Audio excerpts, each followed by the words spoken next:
ശിവായ. ഇന്ന് ശ്രീകൃഷ്ണന്റെ ഒരു പഴയ കാലത്തെ ഒരു കഥയായാലോ. ശ്രീകൃഷ്ണന്റെ കഥയല്ല, ശ്രീകൃഷ്ണ ഉപാസകന്റെ ഒരു കഥയാണ് പണ്ട് കാലത്ത് നടന്നിരുന്നത്. ഇദ്ദേഹത്തിന് ഒരു തേവാരപ്പുര ഉണ്ടായിരുന്നു കേട്ടോ, അതായത് പൂജാമുറി.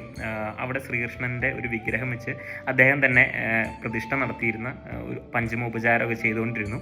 അപ്പം ഒരു സമയത്ത് ഇദ്ദേഹത്തിന് ശ്രീകൃഷ്ണൻ തൻ്റെ കാര്യം സാധിക്കാത്തതിന് സംശയം തോന്നിയിട്ടോ അല്ലെങ്കിൽ വിരോധം തോന്നിയിട്ടോ ഇനി ഞാൻ നിനക്ക് ഒരു കാര്യം ചെയ്തു തരില്ല എന്നും പറഞ്ഞ് എല്ലാ പരിപാടികളും അവിടെ ഫുൾ സ്റ്റോപ്പ് ഇട്ടു എന്നുള്ളതാണ് യാഥാർത്ഥ്യം.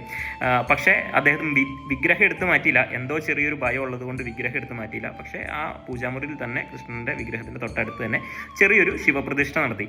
അദ്ദേഹം പഞ്ചമോപചാരമൊക്കെ ചെയ്തുകൊണ്ടിരുന്നു, തേവാരങ്ങളൊക്കെ കൃത്യമായിട്ട് നടത്തിക്കൊണ്ടിരുന്നു. അപ്പോൾ ഈ പഞ്ചമോപചാരം ചെയ്യുമ്പോൾ അറിയാം, ധൂപം കത്തിക്കുന്ന ഒരു പരിപാടിയുണ്ട്. അതായത് നല്ല ഗന്ധമുള്ള ഒരു പുകയാണ് നമ്മുടെ ഇപ്പോഴത്തെ ചന്ദനത്തിരി തന്നെ.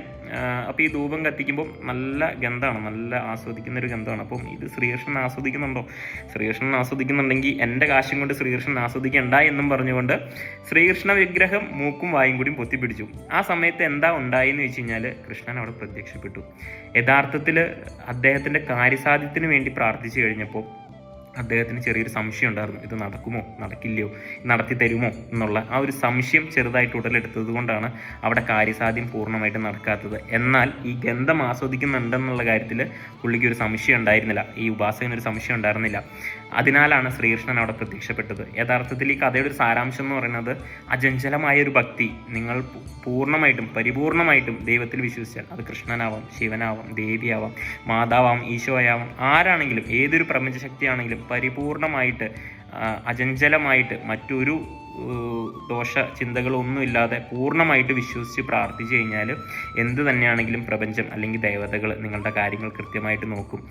കാലാന്തരത്തിൽ വരുന്ന ദോഷമുണ്ട് കേട്ടോ, ഇല്ലെന്നൊന്നും പറയുന്നില്ല. കാലാന്തരത്തിൽ വരുന്ന ദോഷമുണ്ട്, മറ്റ് ചില കാര്യകാരണങ്ങൾ കൊണ്ടുവരുന്ന ദോഷങ്ങളും ഉണ്ട്, ഇല്ലെന്നൊന്നും പറയുന്നില്ല.